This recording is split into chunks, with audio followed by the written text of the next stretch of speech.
to the Pauly Price Podcast. Non-stop. Here's your host, the jack of all trades, Pauly Price. What's up, everybody? This is Pauly Price, and thank you so much for listening to this episode 37 of the Pauly Price Podcast in this new year, 2021. 2020 is finally gone and in the rearview mirror, which only means one thing, that the world is still damned because we're not even in a full month of 2021, and it feels like there's a civil war going on. But I'm sorry, that's not going to be the topic of my show. We're going to talk about really cool stuff that doesn't have nonsense involved.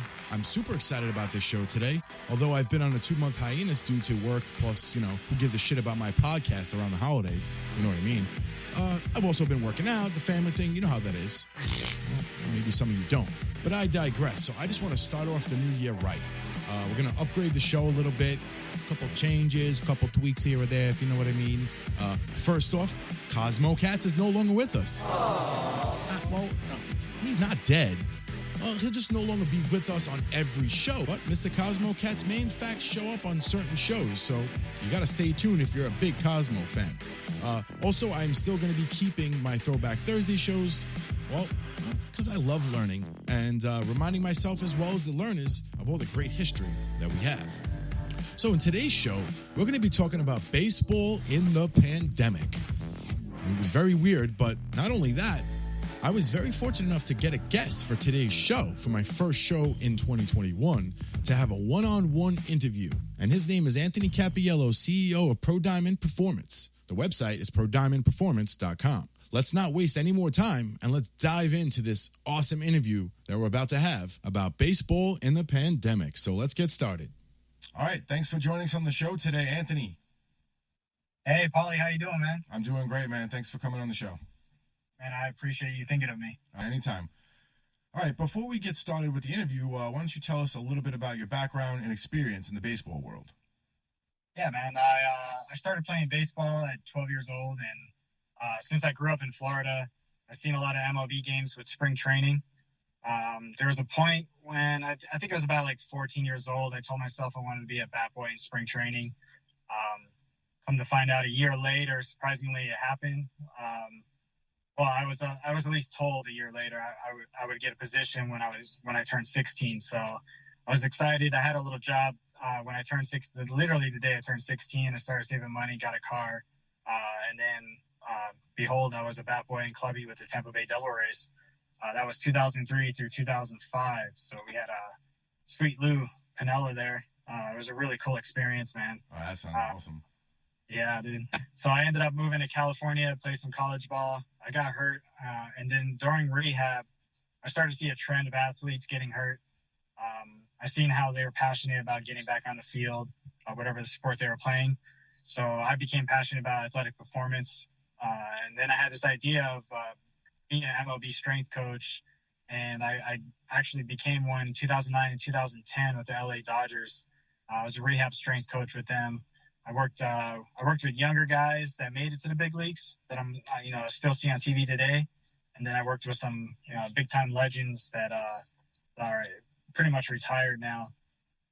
And then after that, I got into coaching college ball, and then I wanted to become a scout, and I became a scout with the Atlanta Braves in 2018. It was just a little job.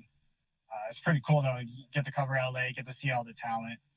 And from there, I just kept coaching college baseball, fell in love with that. Ended up moving to Arizona. And once again, I just told myself I'll be back in the big leagues working with a team because there's spring training over here, just like Florida.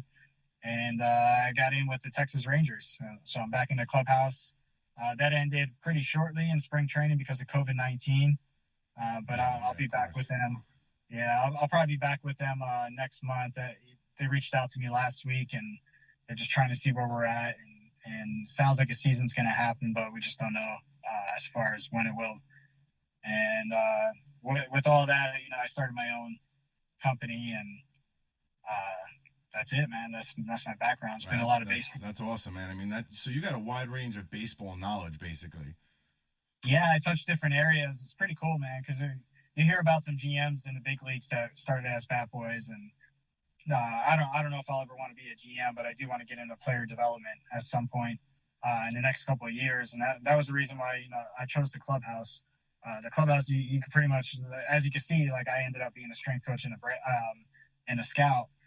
When you're in the clubhouse, you're around all those guys. You're around all the big league personnel, and you're meeting the GM and talking to the GM and stuff like that. So I could probably get my foot back in the door, hopefully through the Ranger organization, because they're a really good organization, and I love how positive they are, and it's like a family being there. That's awesome, man. Well, I wish you luck in your future endeavors, man, because that sounds awesome. Appreciate it, bro. Of course. All right, so let's knock down the wall here. Baseball in the pandemic. What's your thoughts? So this past year in 2020, man, it's a tough ride, dude. Like, I applaud the commissioner for getting a season in. 60 games it's whatever. They still got it in. Pretty cool playoff format. I actually like the way it went. It's just a lot of teams. I think it was like half the league pretty much got in, and so it's just a battle, and that ended up actually making these teams, start to spend more money. So now you're going to have teams really trying to compete because you're expanding the October format. I don't know if they'll continue that, but I thought it was a really cool format. But other than that, I mean, they did what they can do, man. I think they got the best of what they asked for. We're expected to get it going next month. It's just tough having to sit a player for a couple of weeks, and then coming back into games, you tend to be behind. It's a tough sport to get going, man. It's hard to sit out of this game. So the numbers might be rough again this season. Yeah, no, it definitely was weird, but like I said, it's definitely a doable thing when it comes to baseball. It's the only thing that's really hard, I guess, is with the staff when you have all those guys, the coaches and everybody. But as long as the guys are doing what they're supposed to, obviously there was some guys that went out and partied, and that did cost a lot of money towards those franchises who have to cancel all those games and all that testing and all that nonsense. Yeah, that's what I've heard. It's pretty much hearsay. Like, I don't know if those guys were what they were doing, but learned the lesson, I would say, and I don't think that stuff will happen again, especially in this season coming out. I definitely think that, especially with the vaccine and everything, I think it'll be a lot easier for them to roll out some kind of policy that it will be easy for them to just get the season going. Yeah, that's what the organizations they're expecting to be delayed, and then the commissioner coming out and saying that, no, we're not going to be delayed. We're ready to go. Oh, nice. All right. Baseball's coming. Yeah. All right. So this past season, who was your favorite player? I have to say it was the kid heading to your team, man, Francisco Lindor. Yeah, baby. He's always happy and excited about life and the game, and he's nicknamed Mr. Smiley for a reason. He's always smiling. He's just loving every moment, and he brings a great atmosphere to a team, and leads by example. And it'll be interesting if New York can lock him up with an extension, and I think he's a great fit over there, man. Like, he's a Puerto Rican kid, and he's out there in New York, and the Mets would love somebody similar to to me. He's Robbie Alomar, man. Like, yeah, and he's coming from Cleveland, so go figure. So yeah, right. I mean, it's really cool. It's really exciting to watch. Not just I would love to see him on the field. I don't even think I've been out to see him play. Well, actually, I did Team Puerto Rico, but yeah, man, I'm excited for him, and that was my player to watch. He brings it. I mean, I like it's very important to set a good example when you come into the clubhouse, and you got to have a good attitude. If you have that hot head, that stuff rubs off, and then players don't even want to play with each other when it comes to that point, Exactly. They want to come to the field with somebody that's going to help them win and wants to be on their side and wants to be on their team. Yeah, absolutely. All right, so why don't you tell us a little bit about Pro Diamond Performance? All right, so we're a sports development company. We primarily work with youth athletes, and then we stick pretty much with baseball, 100%. I do get to work with some guys outside of like non-baseball guys, whether it's speed, and it's mostly speed. And then if they're looking for mobility within their hips, I'll help them out, and foundation wise, so their feet. But We do work from the feet. That's your foundation. So we work from the ground up. We focus on joint mobility and overall strength. Our training has led to a proven performance on the field that has kids getting signed to colleges or even a pro ball. I mean, we're proving ourselves out there, and it's not just a show up and, you know, you're going to get big or it's a stepping stone. It's none of that, man. You really got to show up. Yeah, you got to do work. Yeah, it's a positive program. It's set up to help kids find their greatness and understand who they are and who they can become. You know, like Biggie Small says, no dream is too big. Yeah, yeah. That's how we believe it with Pro Dynamic Performance, man. Like, I don't care if you're, 5'5", you want to be a big leaguer. I'll do what I can, but you got to put in the work as well. And then I'll even tell those kids stories and let them know like what these workout programs are out there, and it's a pretty cool, program, man. No, it's basically nice. What I've learned in my experiences. I get to pass it down. Yeah, that's the great thing about it. I mean, honestly, I wish I had somebody like you when I was a kid that was doing something like that in a park so that I could, better myself, Yeah, man. Yeah, definitely. I say the same thing about myself. Well, listen, that's what we do. You pass it down, and what you're doing is absolutely amazing. So just keep it up. I appreciate it. Yeah, thank you, man. All right, so in training for baseball, I mean, there's a lot of ways of doing it, but really, what's your do's and don'ts when it comes to training for baseball? I stay away from too much lifting. I don't want the kids getting, or even adults. Like, I don't want them getting stiff, especially shoulder presses. They could lead to impingement. It's just not good for the over-the-head athlete. And any type of single bar. I mean, when you're young, I guess you can knock out some single bar stuff, like on bench press. I'm not a squat press kind of guy, or any machines. Like the machines are going to take away your range of motion as well. So I stick to kettlebells, multi-directional movements, functional range conditioning, big on speed training and body weight training. So like I said earlier, like we focus on the ankles, the feet overall.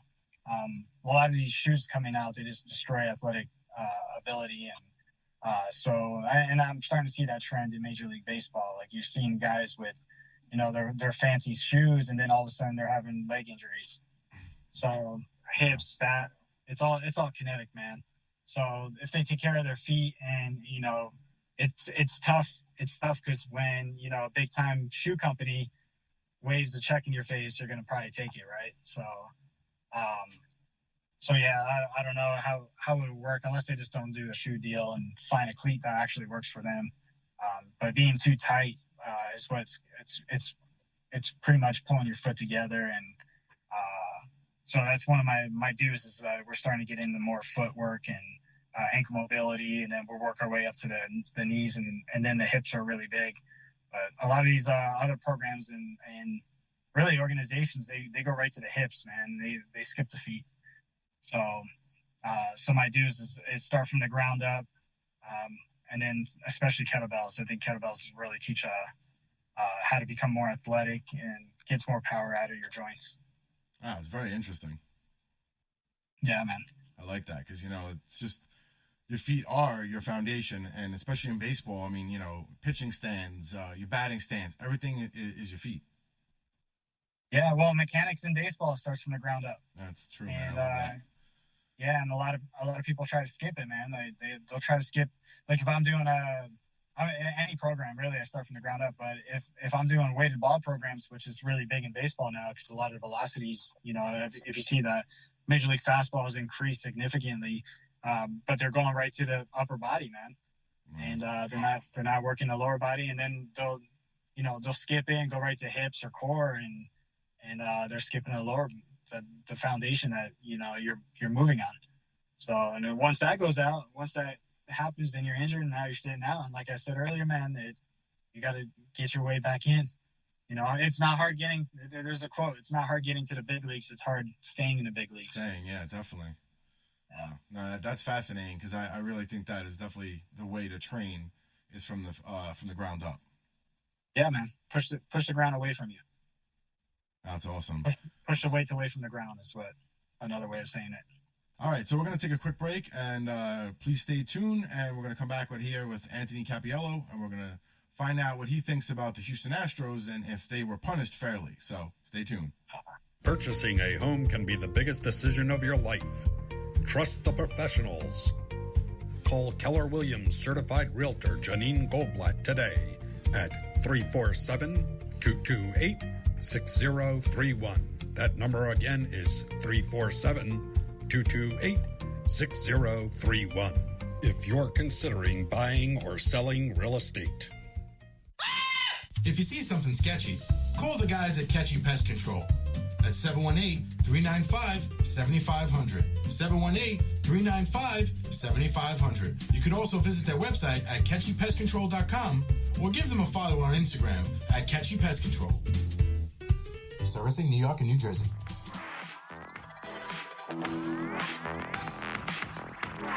All right, we're back. Thanks for sticking with us. All right, so we're here with Anthony Cappiello. We're talking baseball in the pandemic, but now we are up to talking about the Houston Astros and were they punished fairly? So what were your thoughts on that?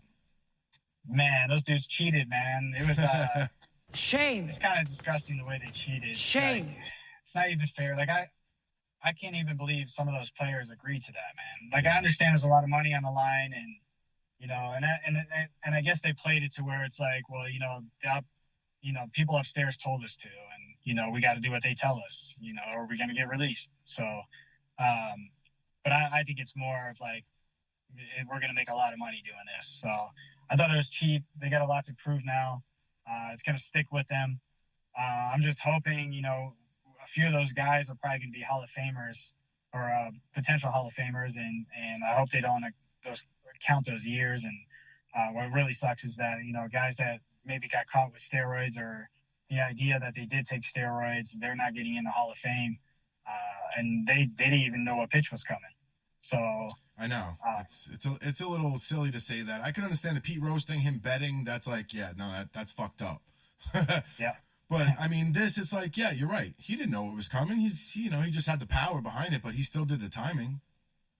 Yeah, exactly, man. Like anyone that has great numbers, like they deserve to get in, man. I don't care if you took whatever. Like I could give a major leaguer or I could give a minor leaguer steroids. It doesn't mean he's going to become a Hall of Famer. So, but if I give him what pitches to come, he's going to obviously bat over 300. I wouldn't. I'm sorry. You could solve the issue by just letting everybody take steroids and then see who's better at it. That's it. Well, that's what it was, man. That's what it was for a decade. Because it was like, all right, because at this point it's like, everybody's doing it, so just do the safe ones, the regulated ones, and then that's it. But if it's like, oh, this guy, he still hit the pitch. He didn't know what was coming. It's all about timing. But then, and you think about it, the way they're arguing about the Astros are arguing about it, like, oh, we had to because of them. It's during that whole decade or even more. I've heard steroids were probably out since the 60s in baseball. So, or performance-enhancing drugs, to say it right. Babe Ruth used to show up with whiskey and a cigar and used to pitch. And right. So it's like for 12 innings, like. Yeah, and just having fun, right? It's crazy. But yeah, man, the way I think of it is like those guys had to do it too back in the day. Like, they just didn't get caught. They didn't get caught. That's all. So, but I think the punishment should have been worse. Like, if obviously there's you can hear the trash cans being banged on video. Those hitters that were swinging, whatever, they're at bats. If you heard the trash can, I think those guys should have got penalized. And, obviously we can't tell if there was a buzzer underneath jerseys. Pretty sure there was. Chapman's given some good pitches, and Altuve, the way he hit that walk-off in Houston was kind of I was confused by it, and you could see Chapman was confused by it, and but I knew it right away, and I actually thought they tipped the pitches, man. Like I thought Chapman was tipping his pitch. Like I thought they had something on him. He was looking for something specific, and he got it, and then he didn't want the jersey ripped, and the speculations now, but it's the same thing when you're going back to steroids. It's like, okay, you speculate like that Barry Bonds did steroids. Well, he never tested positive, and we never found a buzzer. So Altuve's years should be, taken off his overall career, because he might be a Hall of Famer. I always thought he was really great. I love that guy, but you don't know what he was before, you don't know who he can be now. So, But yeah, man, I think they should have had a worse punishment. They didn't get anything but a slap in the hand, and obviously the coaches got in trouble, and then the GM got fired. But yeah, no, it is what it is, man. Yeah, I definitely agree with you. That was nonsense. A lot of those guys were young too, so now they have to really perform and show some good numbers. And we're in this pandemic, so they might actually get screwed in the end. They might get that karma. Definitely. Well, that's karma always comes around. What's your thoughts on the minor league contraction right now with the MLB? Yeah, I mean, they've been wanting to consolidate their minor leagues. I actually have this idea of like the younger like rookie ball, because there's obviously, I don't think they'll get rid of Dominican or Venezuelan leagues. I don't think you can, like, because you're signing 16-year-olds and they got to stay out there and before they can come up here. Yeah. So I think they have to keep those down there. I don't think it costs too much down there either. But I think their rookie ball up to like high A should just be at their spring training complex, man. Like, especially for now, like, get it in. You're there. You're in front of the organization. I don't really know how much money those teams bring into whatever minor league affiliate that owns them. And then maybe AA and then definitely AAA should get going. I think they'll get going about a month after the following month after spring training gets done with the big leaguers. But I don't know how they're going to do it, man. I don't know if they're going to do like another 60-man team, because normally they have a 40. But like I said, if one guy gets sick, maybe 5 guys get sick, and then they got to replace them right away. And so I don't know if they're going to expand their rosters. If it's just a normal year, it's going to be kind of weird.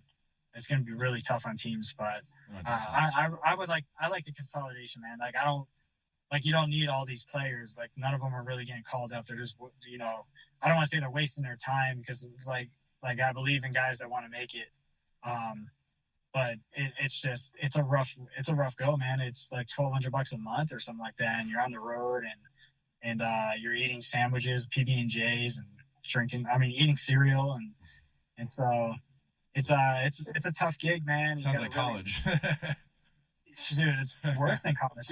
You should actually go to college. Like, you shouldn't even sign out of high school, man. Like, go to college. Yeah, experience every 3 years, because they're going to pay for your college. They'll pay for the 4th year. And listen, it's good because it's humbling when you go and you play with different people before you get to the major leagues, because you just jump into major leagues can be really intimidating.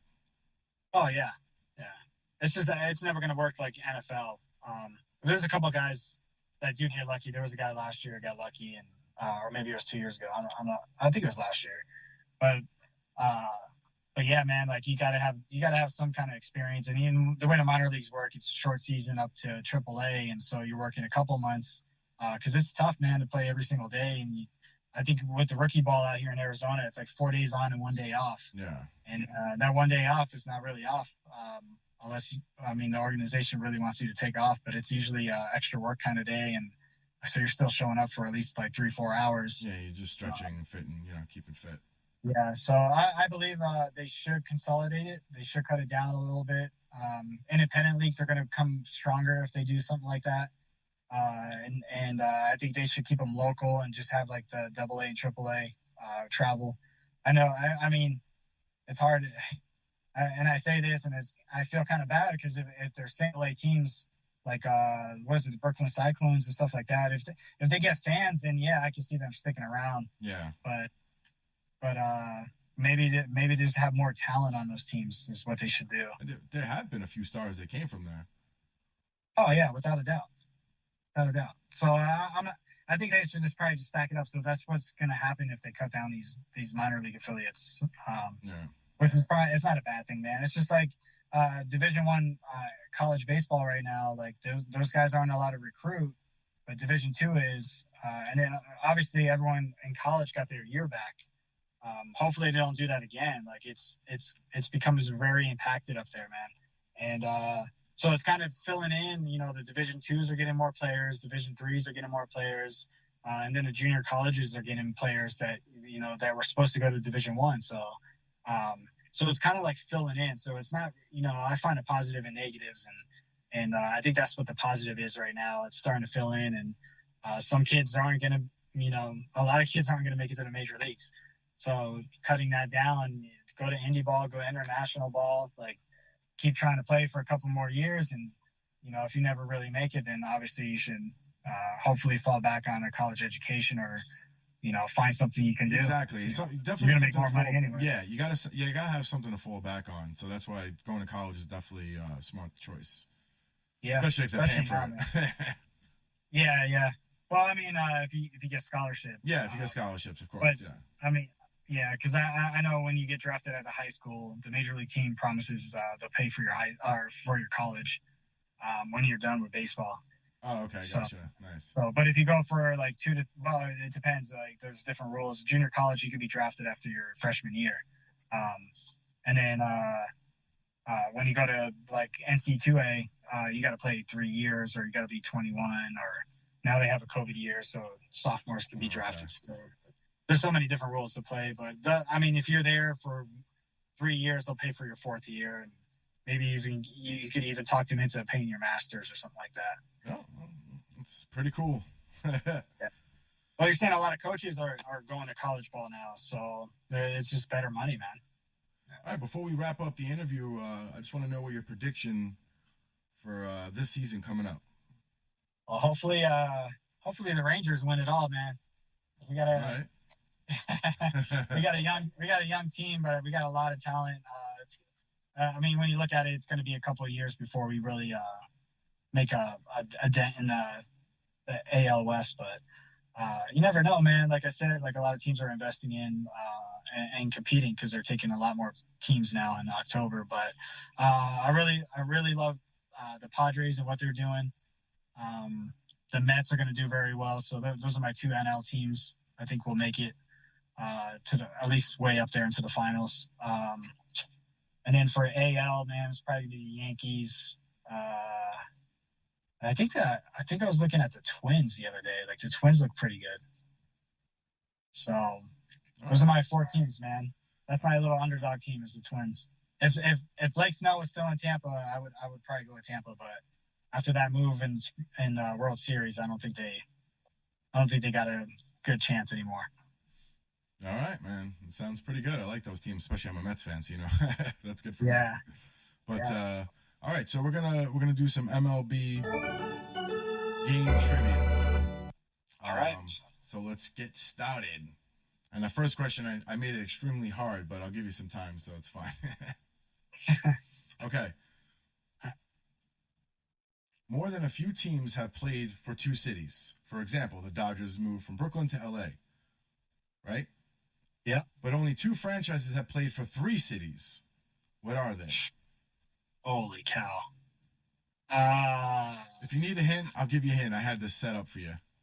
Let me try to throw this out there, man. Okay. The Nationals? No, the Nationals are not one of them. Oof. Let me go one more guess before I get a hint. Okay. Shoot. Because there's 2 teams, so you can get another pick. Okay. Oh, man.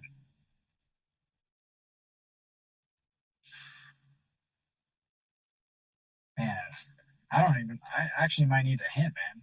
Okay. I thought the Nationals would have been one. So I'll give you the hint because there's 2 teams. So one team, Mark McGwire started his career there, and the other team, Tom Glavine was on that team. So that's all I'm giving you. I mean, I'm sure that should do it. That should give it to you already, but... the Glavine's tough, though, man. It could be... he was on 2 different teams, right? His first team. Oh, fuck. His both players, Mark McGwire and Tom Glavine, what were their first teams? Was McGwire Oakland A? First team? Yes. Okay, so it was Oakland, and then...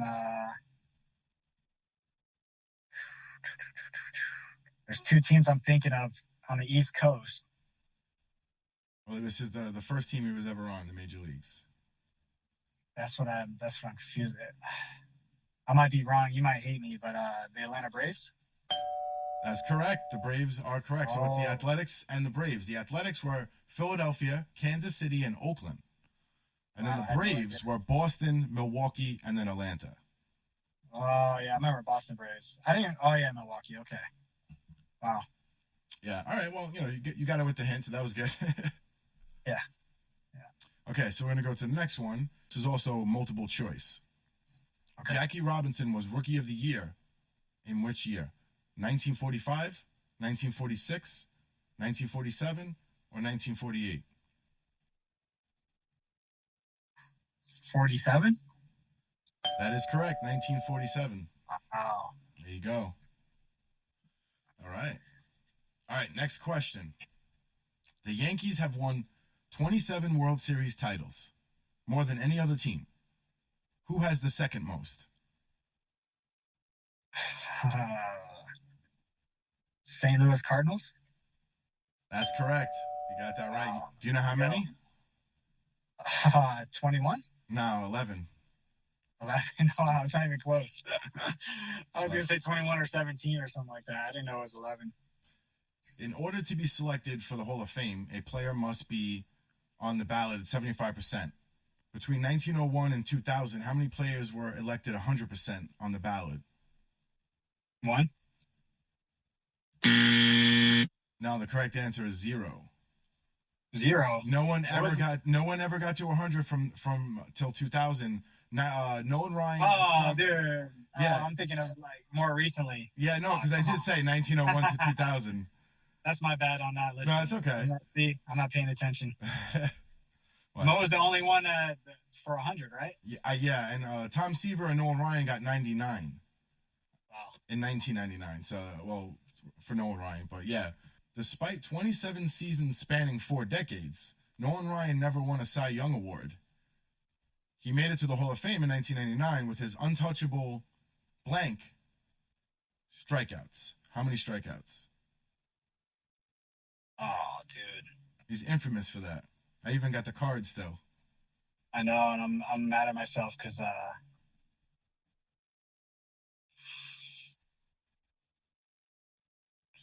I'm gonna just throw a number out there. 2,000?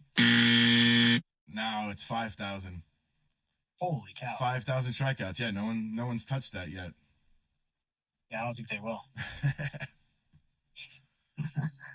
But Man, I gotta know my Nolan numbers. yeah, that was a little Nolan Ryan trivia there, back to back. I like it. But that was good. Yeah, listen, you did good. And you got 3 out of Appreciate yeah, you got 3 out of 5. That's really good in baseball right there. There you go. On my way to 600, man. It's a winning record. All right, thank you so much for joining me today, Anthony Cappiello, CEO of Pro Diamond Performance. Anybody you want to give a shout out to? Just Pauly, man. Thank you, sir. The Texas Rangers. Hopefully, we get the season going, man. I'd love to be back up there in a full season, and hopefully, we just get the MLB to go. Yeah, man. If that goes well for you, don't forget the little people. I never do, man. I want the first scoop. Oh yeah, I got you, All right, man. I appreciate you coming on the show and giving me the time. man. Thank you. All right, there you have it. Anthony Cappiello, CEO of Pro Diamond Performance. That was a pretty good interview. I learned a lot there, especially about the whole fee thing, breaking down to the foundation of a player. I think that really is phenomenal and a great way to enhance your skills. All right, so I have a few shows I'm going to plug real quick. My next show coming up, we're going to get a little political. Yeah, I'm going to go there. Obviously, we're going to have a new president sworn in, especially with the events that happened over the past couple of weeks. We're going to talk about that. Maybe have some callers or anybody out there that wants to rant about what's on their minds. Please call in on this show. Just hit me up on social media at Pauly Price Podcast at Instagram, and on Twitter, it's at Pauly Price. And then the following week, I'm dedicating the whole show to video games. I'm really excited about that. We're going to talk about old video games, new video games, the hottest video game. Have some callers talk about what games they like, what games they hated. And I'll also quiz them with some trivia as well. So that's going to be a fun show too. And I also have my Throwback Thursday show coming up. But instead of doing that weekly, because I really don't have the time, especially when no one's paying me to do this, I decided to do my Throwback Thursday shows only monthly. So this month is going to be the 28th, and we're going to find out right now what year we're going to get. So, without further ado, can I get a drum roll, please? We are going back to the year 1996. All right, so that's a great year because I'm going to tell you why. Because it was the very first Scream movie came out. And you know damn well I'm doing a Scream movie trivia with some fun facts. So this is going to be great. We're going to have callers come on the show and get involved with this Throwback Thursday show for the very first time. And we're talking Scream. So if you're a big Scream movie fan, please hit me up again on social media, Instagram, Pauly Price Podcast, or on Twitter at Pauly Price. Because I want to get as many people as we can and try to get as many contestants and have fun. Unfortunately, there will be no prizes, but I will give shout outs until I get to a point where I can maybe get some stickers and I'll throw some stuff out for people that win the contest. So I'm really looking forward to the future for the Pauly Price Podcast in 2021. I have a lot of good ideas. I'm going to kind of make every show a little different so it's not that same mundane feel, like every show feels the same. I eliminated the movie of the day and the song of the day because honestly, I kept getting hit with copyrights and I don't want to deal with that crap. So I've implemented a new segment that I'm going to start doing, not on today's show, but I will be doing it and it's going to be named that song. So I'm hoping that I can have people on the phone and I'll play the guitar live and you'll try to guess what song I'm playing. So I think that'll be better because at least it won't be that exact song and they won't hit me with copyright strikes every freaking time. Thank you, YouTube. But I kind of want to clean all that up and do a little more original stuff, and I feel like it'll give a better flow for the show. So I'm super excited for this. But unfortunately, we are closing out the show. Woohoo! And I'm going to go back to my normal life. So if you enjoyed the show, please spread the word, the Pauly Price Podcast. I love doing this shit because, you know what, sometimes it's nice just talking to people and passing it along. You know, there's so much knowledge out there to be passed, and sometimes people use these platforms for the wrong reason, and I kind of want to help everybody out there try to do what they got to do. So if you want me to talk about your product or anything like that, hit me up. I'm ready to do this. I have great ideas, and I just want to have fun, and that's what this podcast is all about, just having fun. Everybody having fun, debates. I definitely want to have some extra wrestling shows coming up in the future where I have a segment I call Turnbuckle Talk, and basically we'll have, again, a few callers will come in and we'll just shoot the shit with wrestling, football, baseball, whatever it's going to be. And also, I have other podcasters out there that I'm doing cross promotion with, and I definitely want to get more collaboration with them done in 2021. So I'm super excited about this. I hope you guys enjoyed the show. Because please stay tuned, because next week we're getting political and shit's about to hit the fan. So this is Pauly Price signing off saying, stay safe, not stupid.